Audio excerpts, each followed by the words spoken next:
Saquon Barkley starts following Texans players. The Texans are the favorites for one of the top free agents and in the top three for another, plus the draft silliness that won't go away. Let's go inside the locker room as the offseason is upon us. Yeah. It's the locker room on YouTube. Let's get it. Hey. Locker room, yeah, we in the locker room. Texas talk, yeah, you know what we about to do. Localize every angle's what we really do. We the source, we the pulse of the city too. Landlocked, got the game in the headlock. Franchise tag period is officially upon us, and we got some news involving the Houston Texans. It's definitely a new time around here. It is the locker room, number one source for Texans daily digital content. You can see me and hear me Monday through Friday, 10 to 2 Central on Sports Radio 610 and the Odyssey app. Number one place to come to get the pulse of what's going on with the Texans in the radio and in the digital game. This is going to be a really fun offseason. You can already tell. It's like nothing that we've seen in a while. It almost feels like if you start talking about the draft, you're getting ahead of yourself because free agency, the Texans are going to be big players in free agency, or at least the people that we usually listen to seem to believe that the Texans are going to be players in free agency. And there's been some context clues as we are a few weeks away. Shout out to Paul, who's checking in from Corpus Christi. Shout out to CC. Shout out to that big ass 2-story Whataburger. Shout out to J-Rock for coming through. Joe Blue always doing his thing. Frank Z, J-Rock looking out with the likes. Be sure to like, subscribe, all that. We got Spokane in the locker room. Shout out to y'all. If you got any comments, get them in. We'll try to interact. We usually go about an hour in season. Off season, we'll go 20, 30 minutes before the free agency. Once they start signing free agents, all bets are off. We could end up going damn near 2 hours. Sign or decline tomorrow is going to be Gabe Davis, who did something interesting that I'll get into a little bit later on. He's been kind of a name that's thrown out there. I know Mike Evans right now, the Texans are the favorites for Mike Evans. They're still the favorites to land Evans. Take that for what you will. Don't know how long the years are. The spot rack projection is 4 years, 80. You never know with that, but that's always what I use as the starting point. But Gabe Davis has been another name that's just been thrown out there. Some unrealized potential, younger guy, interesting guy. Might have social media'd his way out of things for me. I think I was a little bit open to the Gabe Davis thing early on. Maybe it's a small thing. I'm just kind of reading between the lines and between a lot of the other assets that are available and the manner in which you can acquire these assets as opposed to bringing him in. I think I'm officially out on the possibility of Gabe Davis. I'll tell you why a little bit later on. The Mike Evans thing has been interesting. It looks like Antoine Winfield is going to get franchised by the Tampa Bay Buccaneers. And I think the Mike Evans thing is interesting. I don't know what the price is going to be. I saw some back and forth about how he fits. John Crumpler of the Texans Wire was talking about that. I think Mike Evans would fit in fine with these two receivers. I don't think fit would be an issue. I think if you're objecting to big time wide receivers, like in the top tier, I think the main reason in which you're objecting is two things.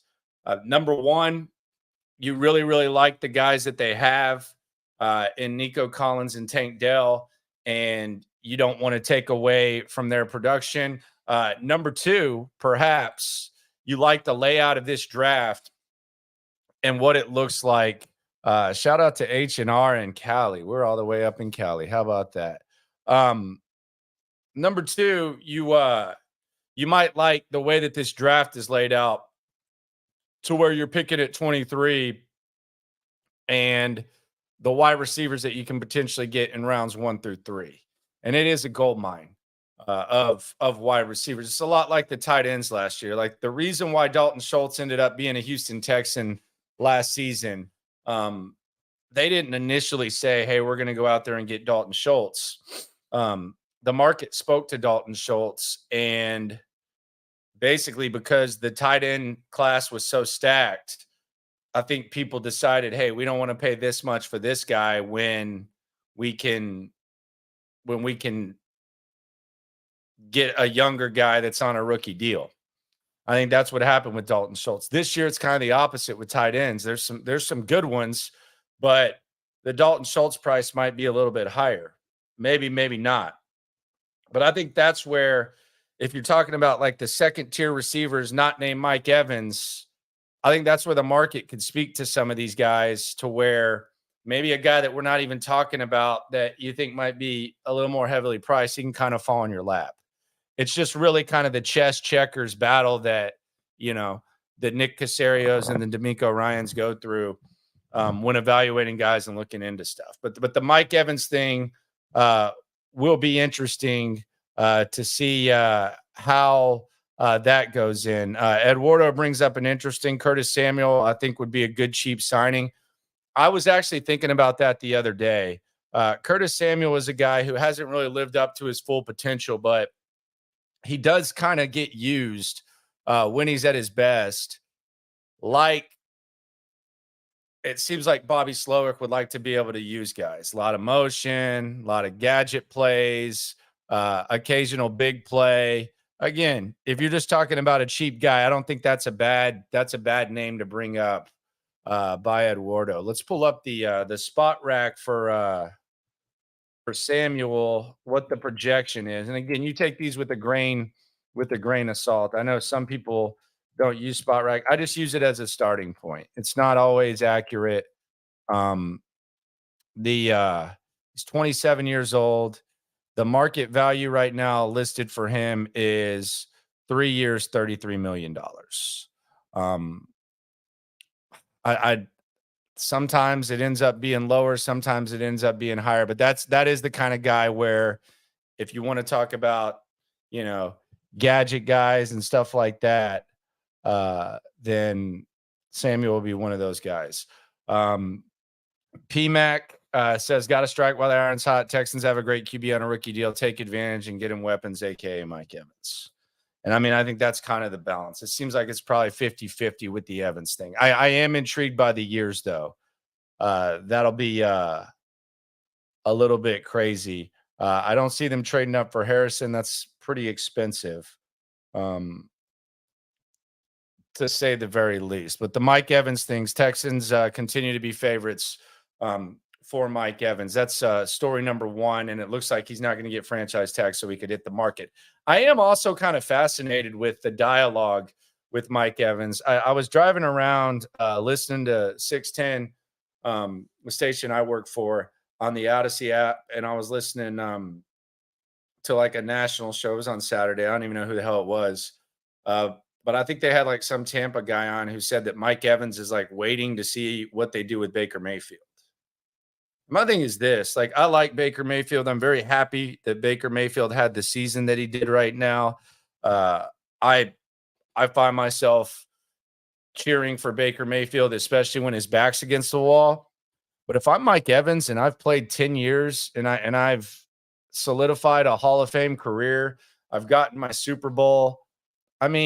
Is playing with Baker Mayfield for the end of your career really something that you want to sign up for? Is that like some sort of deal breaker? Like it's they're making it almost sound like he's, Travis Kelce sitting around waiting to see if Patrick Mahomes is going to get re-upped. Is that appealing? Like, is that what Mike Evans wants to do? Is that like, it was what Baker Mayfield did this year? And it was a hell of a year. Crappy division. But is that enough for Mike Evans to be like, you know what? I really just want to be back in Tampa now. Tampa's also in cap hell. Hell, the market, we talk about, or I talked about the market speaking to some of these other second-tier receivers. It could end up speaking to Mike Evans as well. We'll keep an eye on that. But the Texans are currently the favorites. Be sure to subscribe, like, ride along. It is the Locker Room, number one source for Texans Digital content. Joe says, if we sign Evans, would that eliminate a wide receiver early in the draft? I don't know. I don't know what they're eliminating. I don't know how aggressive they're going to be. I don't know what you mean by early. Like, if someone falls to them in the second, third round that they like at wide receiver, I don't know that it would stop them from doing that or not. They also got to make a decision on Nico on the final step. Some of you are asking some good questions. I am marking these. I'll get to these at the end on the Q&A. Appreciate the interaction. So I mentioned Gabe Davis. We start the show off talking about Mike Davis. Gabe Davis did something that kind of it rubbed me the wrong way. So the market value for Gabe Davis is believed to be $13 million. And I don't know what Gabe Davis is or isn't, but what I've seen from Gabe Davis, just like the extra stuff, as you try to like dive in and hell, maybe you overanalyze certain players and you end up looking silly and stupid on the back end, and he ends up getting signed. He ends up being a bargain and showing that he should be a number one receiver all the time. But a lot of times we see it with wide receivers all the time, especially guys who haven't reached their potential. Teams pay them like they're number one receivers, and then they go and they just kind of rot away. Saw it with Galladay, with the Giants. Like, you often see that. And then you see guys like Christian Kirk who get paid by Jacksonville, and they kind of show and they kind of validate the contract. Gabe Davis has done some weird stuff though since Buffalo's season concluded. You had the incident at the end of the year when he was basically cussing at fans on the sidelines as the Buffalo lost their game.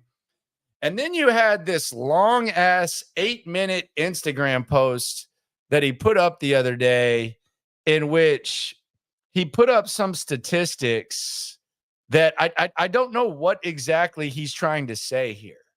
And some of them are impressive, but some of them make me believe maybe this guy thinks he can just go somewhere and be the man. And maybe like a reunion with Brian Dable or something like that makes more sense, because he gives some impressive numbers about being a number two guy.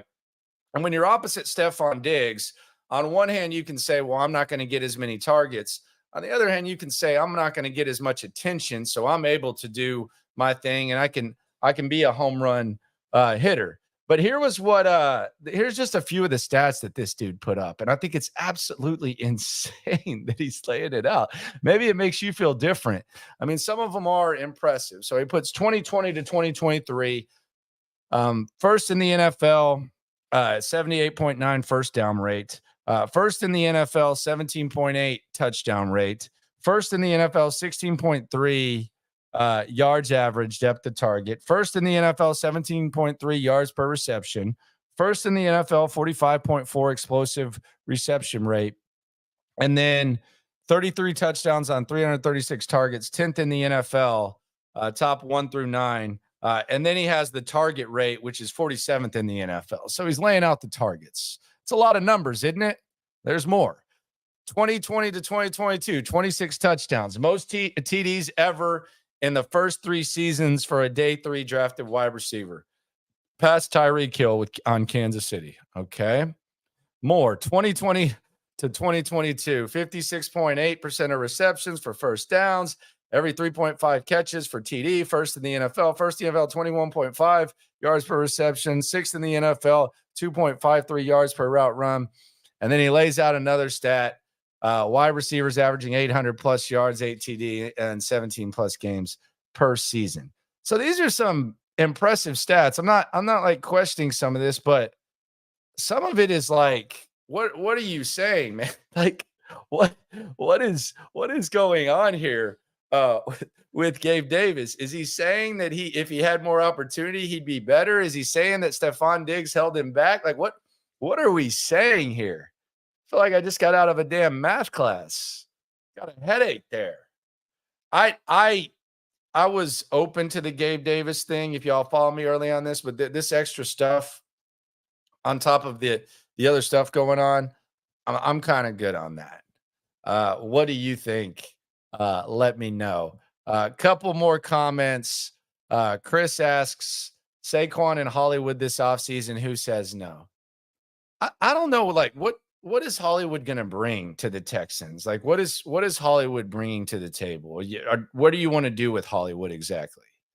Because if you're telling me that you like Hollywood Brown, I'm looking in the draft at some of these guys, and I think you can find similar guys. I think Xavier Worthy might be a second-round pick. He's Hollywood Brown-esque. He can do some things. How much does Hollywood Brown going to cost? I mean, I think you're getting in that 10 to 13. Do you like Hollywood Brown better than Samuel with the stuff that he can do? I don't know about that. Would you want Evans or Saquon, or try to get both? If I had to pick one, I would go with Saquon. I don't. They have enough cap space to where they could get each. PMAX says Nico needs to prove he can consistently stay healthy. He has had one season of good health. He's had one season with a good quarterback. L. Cook, is this the year for new uniforms? If so, when's the reveal? Reveal should be in about 2 months. It'll be before the draft. I was at the event that they had where they kind of presented it. They didn't really say what it was going to look like or anything like that. I've seen, I think T Mill put a picture of something. I don't know what the uniforms are going to look like. I have no clue, but yeah, it's going to be next month. So we'll see how that looks. There is definitely interest in free agents. There's no desperation. People are dying to come play with the Texans. That is definitely for sure. But I thought the Gabe Davis thing was interesting. It's kind of, I don't want to say weird, just kind of strange. So we talked about Mike Evans being the Texans being the favorite for Mike Evans. It is the Locker Room. I'm Landry Locker. You can hear me Monday through Friday, 10 to 2 Central, Sports Radio 610, and the Odyssey app.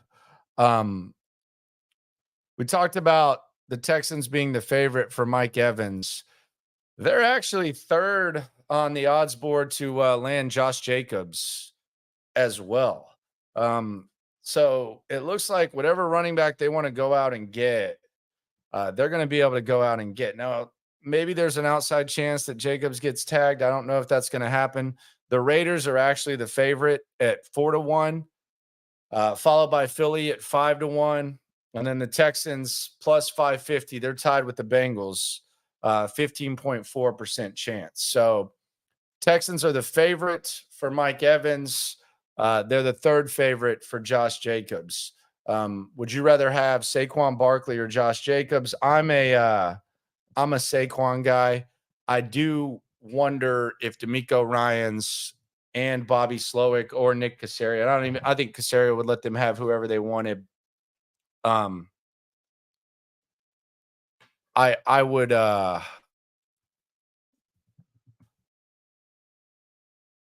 would be down with that for sure. Either one of them. I like them both. This is what's weird to me. And I'm not trying to pick on anyone specific, but this is weird to me when people say this type of stuff. Because I'm starting to notice this like quite often. And I'm not picking on you, sir, ma'am, whatever. I pass on Mike Evans. He can't stay healthy. Best to sign Barkley and get Brian Thomas from LSU. This is from Joseph Garcia. Shout out to Joe G. I don't get this. Like, what does stay healthy mean? Mike Evans, in his entire career, he's played 15 games in a 16-game season, 15 games in a 16-game season, 16 games in a 16-game season, 15 games in a 16-game season, 16 games in a 16-game season, 13 games in a 16-game season, 16 in a 16, 16 out of 17, 15 out of 17. He played every game this year. Like, where do people get this type of stuff? Because I've heard this said about a lot of folks. Like, what are we saying that Mike Evans can't stay healthy? That's pretty damn healthy to me. 154 games in 10 seasons. I mean, that's That's about as healthy as you get. What is healthy? I mean, he can't stay healthy.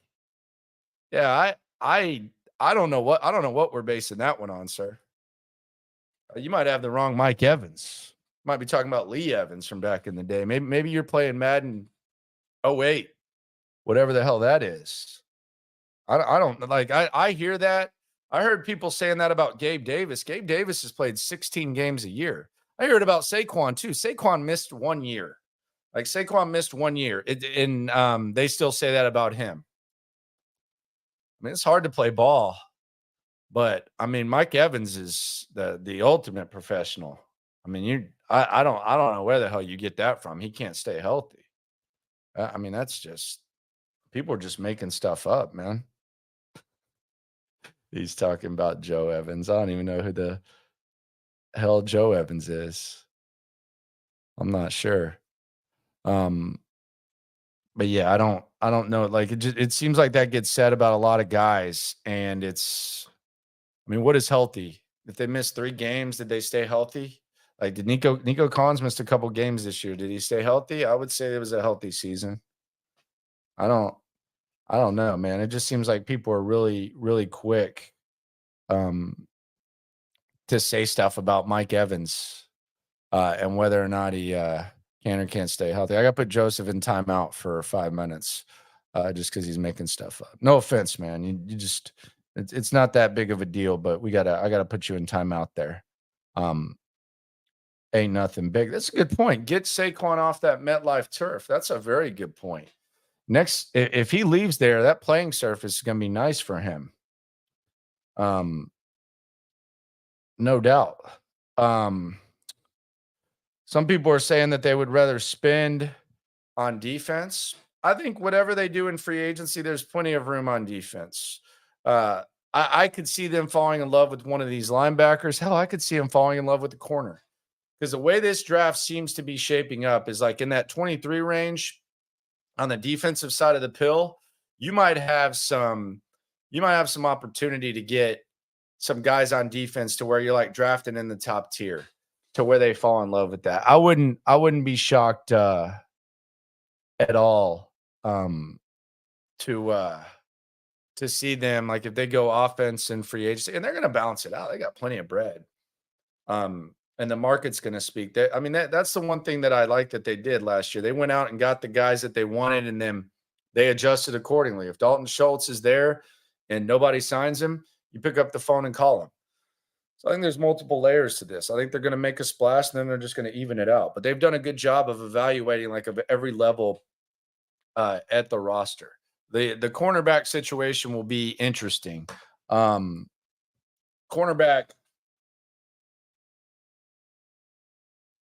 Let's be honest, man.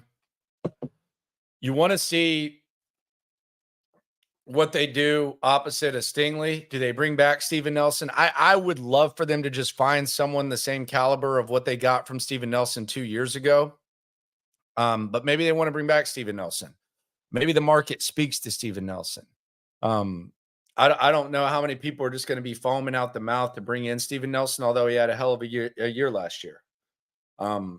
But maybe they find someone in the draft, or maybe they see someone in free agency and they bring them in. So that'll be interesting to see what they do at corner. And let's be honest, like let's just be completely honest about it.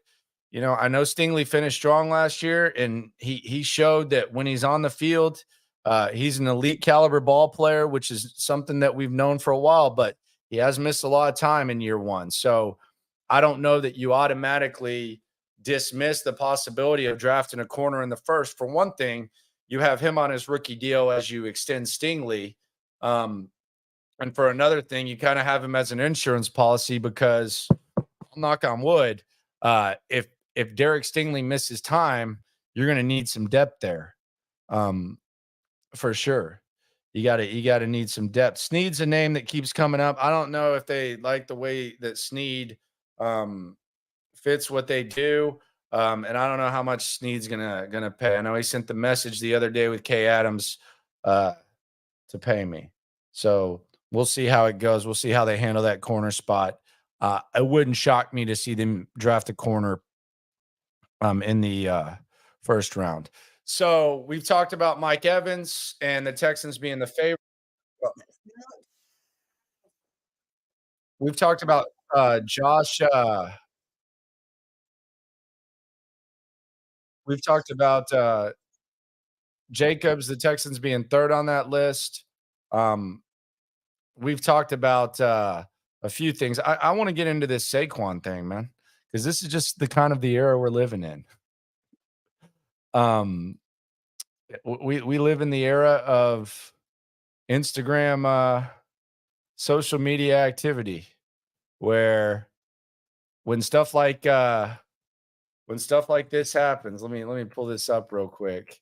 When someone follows someone on Instagram and they happen to play for a squad, there's just a reaction to it.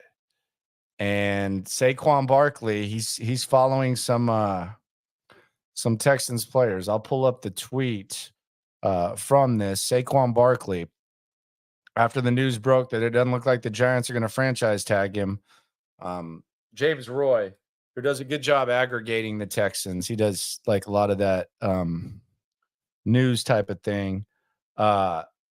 He gave the update. Saquon Barkley is now following Tank Dell and Brevin Jordan on Instagram. Looks like he's got Nico on there as well. So Saquon Barkley is following Texans players. I always I'm amused by this type of stuff, but I also don't think it's nothing. It's, as Mr. Robot says, it's the infamous follow or unfollow season that has started. Saquon following a lot of guys now. 100%. It does tend to happen, but James caught that. Seemed like the internet kind of had some fun with it, but who knows? Wouldn't mind it. Made it very clear. I would not mind it.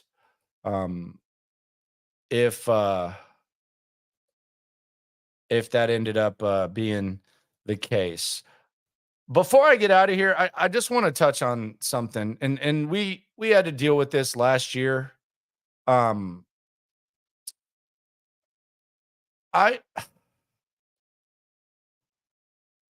hated last year when we were talking about a quarterback, when you would have some people say, and look, it's not about whether or not you draft a quarterback.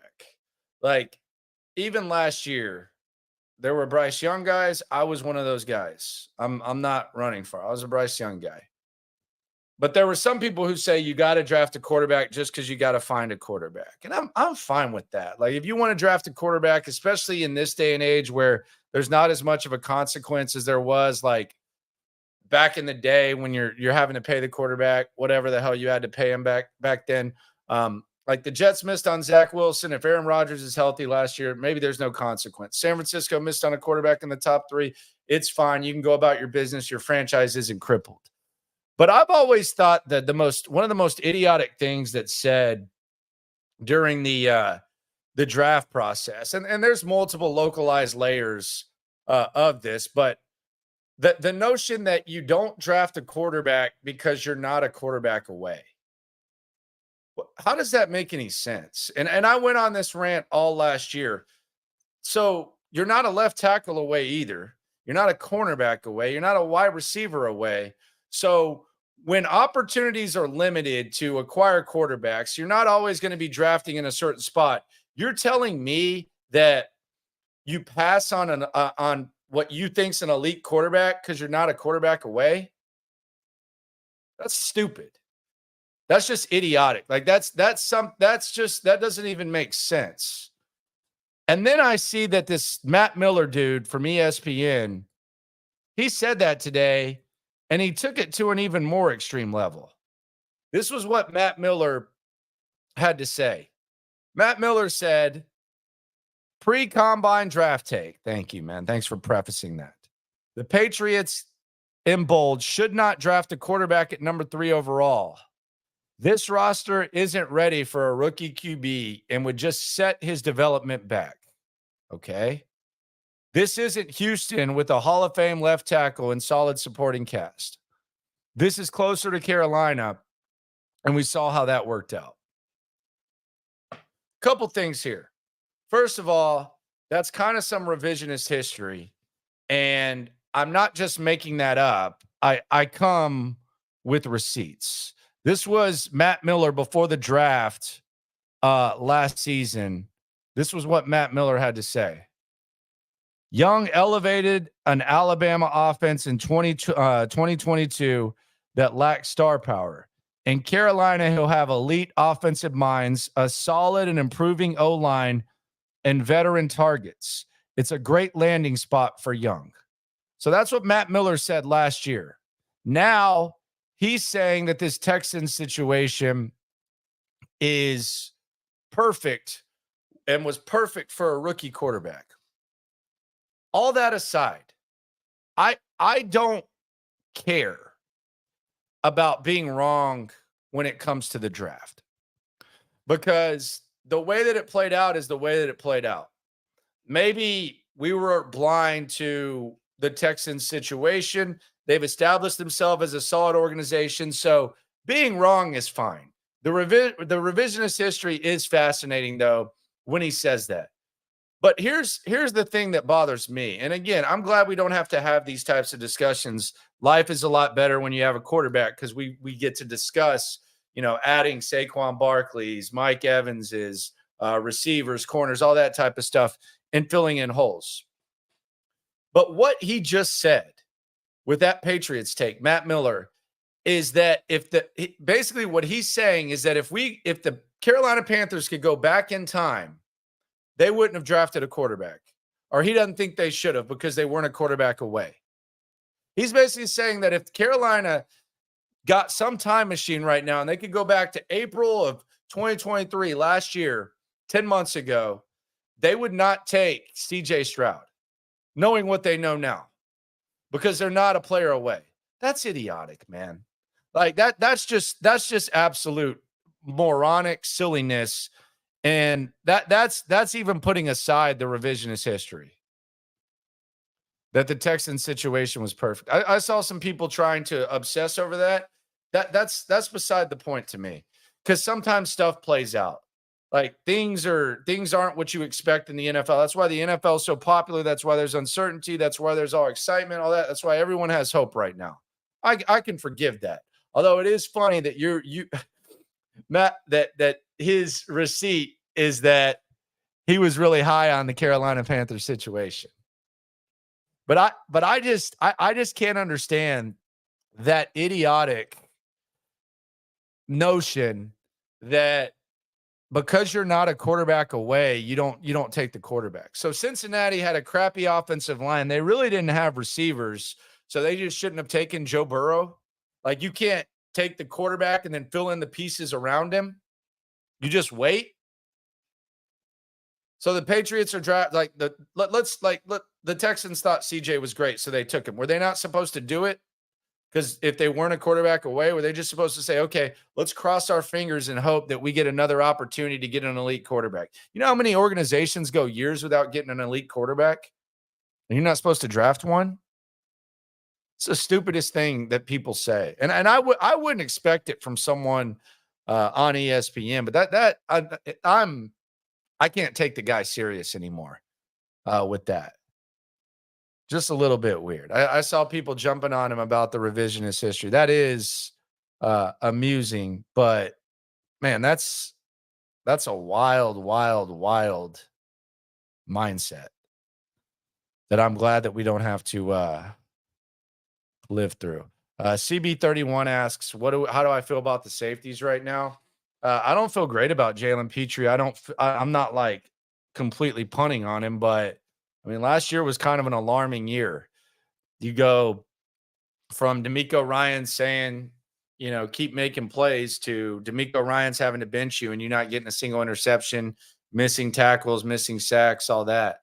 And then you have Jimmy Ward, who on Instagram the other day said he's ready to run it back. Year 2 in Texas, in Houston's going to be legendary. I like Jimmy when he's out there. I just don't know that Jimmy, at this age, is going to be able to stay on the field. And that's not like the Mike Evans BS that we got earlier. Can't stay healthy. I don't know that Jimmy can stay on the field. So yeah, I feel okay if there is an opportunity. Like, let's say Simmons gets cut post June 1st. If Simmons is out there, I mean, is that something that the Texans say, okay, we just can't pass up on this? In the draft, maybe there's a safety they like. There's some pretty decent value there. I'm intrigued to see how they feel, because I don't know that D'Amico Ryans is going to be comfortable, given everything he wants to do with his defense with Jalen Petrie. So I do wonder what that's going to be like. It looks like Winfield's not going to be on the market. So as far as like a massive surprising splash, I don't know that you're going to get that opportunity. But who knows what they do at safety? Cut Ward? I don't think so. I mean, I don't think you got to do that. Keep him around. He's a solid piece. He's a solid vet. I don't know that you have to cut him. It's not like some sort of massive savings if they cut Jimmy Ward. So I wouldn't do that. I love Jimmy. Maybe I'm a little biased, friend of the show, but I wouldn't do that. I would keep him around and see what's going on. So we'll see how that goes. But I appreciate everyone for rolling through. It's a really, really fun offseason. It's going to be a amazing offseason, honestly. I mean, we're one day into the tag period, and you already got the Texans in the news with Saquon, Evans, Jacobs, all of that. We'll see what happens whether or not they're going to re-sign some of their guys, et cetera. But man, it's a great time. We've come a long way in a short time, and I appreciate y'all for rolling through. Started this before, I think 2 days before the 2023 season, was finally allowed to do it. We're heading into our second off season, and it's been great being able to get in the digital game. Shout out to my boss Parker for actually letting me do it instead of holding me back on it, and letting me do my stuff on the radio as well. Appreciate y'all for coming through. Be sure to drop a like, subscribe. If you ever have any questions or you want to cut up about the Texans, at Landry Locker on all social media. And always remember, when it comes to this Texan stuff, we're all in it together, even if you say silly stuff about Mike Evans. Appreciate y'all. On YouTube, you know what it is. Let's get it. Hey, locker room. Yeah, we in the locker room. Texas talk. Yeah, you know what we about to do. Localize every angle's what we really do. We the source, we the pulse of the city too. Landlocked, got the game in the headlock. Localize every time, can't stop, won't stop. Yeah, we top two and we not too. Plugged in daily digital on YouTube. We got taste for days, opinions to give, we got takeaways. If it's up, then it's up. We number one. You don't need to try your luck. Locker room, yeah, we in the locker room. Texas talk, yeah, you know what we about to do. Localize every angle's what we really do. We the